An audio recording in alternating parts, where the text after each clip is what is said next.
In preparation for the 2021 NFL Draft, we're working our way through the players and looking out for some late-round gems. A player like Dak Prescott, if you will. Prescott played collegiately for Mississippi State. He was drafted in the 4th round of the 2016 draft by the Dallas Cowboys. There were 7 quarterbacks drafted before Prescott at 135th overall. Players like Jared Goff, Carson Wentz, Paxton Lynch, Jacoby Brissett, Connor Cook. Yeah, interesting to hear some of those names. Prescott, clearly the best quarterback of the class. Some other stud players drafted in the 4th round. Of course, you got Eddie Jackson there. Kirk Cousins back in 2012. Like that? Yeah, Geno Atkins. The list goes on and on. So we're ready to find some round 4 gems. And to do so, let's welcome in our draft expert, Ryan Wilson. So, Ryan, we're going to start with a 4th round sleeper, a player with a ton of promise that maybe slipped down the list for whatever reason. How about a guy like Crimson Tide linebacker Dylan Moses? That's a great place to start, Jenny, because the thing is, a year ago at this time, when he was coming off that ACL injury and returning to full health, he was my number 2 linebacker behind only Micah Parsons.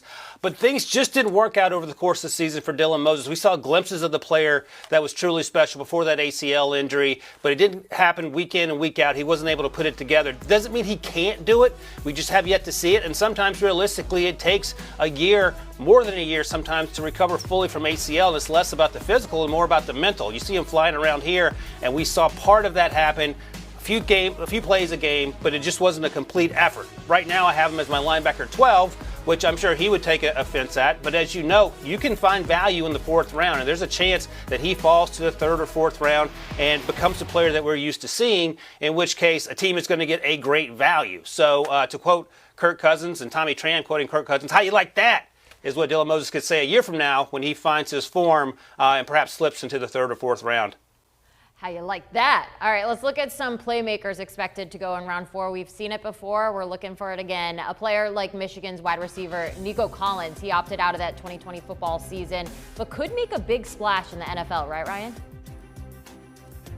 Yeah, absolutely. So, right, you mentioned he opted out. He's a tall receiver. He tested really well. He ran in the 4.4s. He didn't quite play that fast when you watched him in Michigan, and that was my concern, and that was the concern that some NFL teams had. Went to the Senior Bowl. Again, he played really well despite having that year off. So that has some people's attention. I feel like he could follow in the footpath of Donovan Peoples-Jones, who came out of Michigan last year, and a similar type player, ran well at the Combine and at his pro day, and then he actually played pretty well in his year 1 for the Cleveland Browns. So I think that's the path that we could see here as well with Nico Collins. Some other names to keep an eye on. D. Eskridge out of Western Michigan, played cornerback and wide receiver. He is a burner. He thought he'd run in the 4.2s or 4.3s, ran a little faster than that, a little slower than that, but he's a special player. Cornell Powell's a 1-year production guy out of Cornell. Obviously had the benefit of playing with Trevor Lawrence, but had a huge year in 2020. Then Tutu Atwell out of Louisville is another slot small guy who can run for days. Had so much yards after the catch because of his ability to take the ball on short and intermediate routes and do the heavy lifting. Those are some guys to watch out for. That could be possibly round 4 guys. Perhaps a few of these guys sneak into round 3. Great receivers there. Let's turn our attention to running backs now. You have 3 powerful backs on your list for round 4. Who do you like best on that list if we pull it up, and why is that? I'm in the minority here, but I like Ramondre Stevenson better than the 2 names you see listed below him, Trey Sermon and Khalil Herbert. Trey Sermon was at Oklahoma. He transferred to Ohio State. But Stevenson at Oklahoma, only 1-year production. And that's okay when you're talking about a running back, because you don't want them to have 500,000 miles on the tires by the time they get to the NFL. He's 230, ran in the 4.6s, but that's okay. He is running over people and running past people. So that 4.6 doesn't translate to the field. He plays faster than that. As I mentioned, he's 230 pounds and run over people. The issue is he doesn't catch a lot of balls in the backfield. Can he do it? Yeah, I think he has an opportunity to do it at the next level. Sometimes offenses in college don't ask you to do that. Trey Sermon started slow at Ohio State, and that's just the reality of it. But the Northwestern game and the Clemson game to end the year got everyone's attention and made people say, maybe I should go back and watch and double check what I've seen. I think what we saw there is he's that guy. Sometimes he's on and sometimes he's not. Khalil Herbert is a fun story. He's only 5'9", but he breaks tackles like it's his job, and now actually it is going to be his job, so that certainly makes sense there. Low to the ground runner. He can actually help in the pass game as well. A transfer from Kansas who had a really breakout effort once he got to Virginia Tech. All 3 guys, as I mentioned, feel like round 4 guys to me, but I like Stevenson more than most people, and I would not be surprised if he ends up going earlier than some people expect. There's a lot of talent to be found in that fourth round. Now, before we let you go, we saw Trey Lance's second pro day yesterday. So that's in the books. Has your top 5 quarterback ranking changed after seeing that?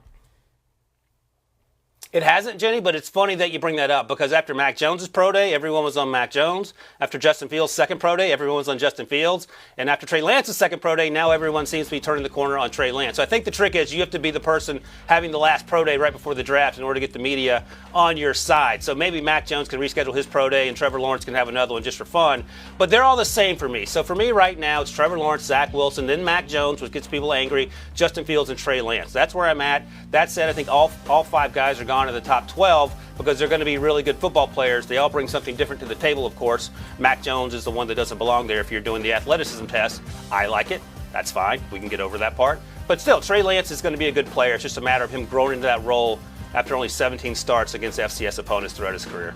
Ryan, you know in the media we have short-term memory, so I like that point of just make your pro day the last one, and that's just a great way to do it. Thank you so much for your insight. NFL Draft just 9 days away now, and it's coming up fast. So for all the latest in the NFL in preparation for that draft, tune into the Pick 6 podcast. CBS crew will get you up to speed in each day about 30 minutes on what's trending in the NFL world, so you are always in the know. Make sure you tune in and follow along today.